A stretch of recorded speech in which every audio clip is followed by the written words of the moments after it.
So, meron nag-message sa akin sa Facebook na from Taiwan siya nagtatrabaho at gusto daw niya bigyan ng pasalubong yung kanyang family na taga Lipa, Batangas pa.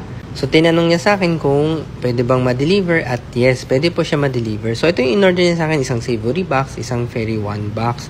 Mamaya, explain ko sa inyo isa-isa yung mga kinuha niya. So, ito sa savory naman, bumili siya ng bacon cheese, garlic cheese, milky bun, black sesame, and then ito po coffee bun. So, after man yan yung fairy one, yung lagi nyo nakikita sa FYP nyo. So, meron tayong Oreo, meron tayong strawberry, meron din green grapes, at meron din mango.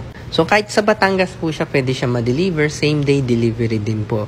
Door to door na rin po siya. Hindi lang po sa Batangas sa Cavite, sa Laguna, sa Bulacan, sa Rizal.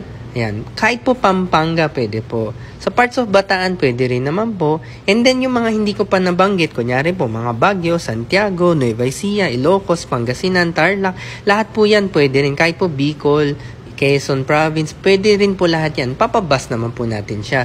So, within 24 hours, makukuha nyo naman siya. So, paano naman yung mga Visayas at Mindanao? Pwede rin, papa-airplane naman po natin siya. Sa airport na naman siya pipick upin.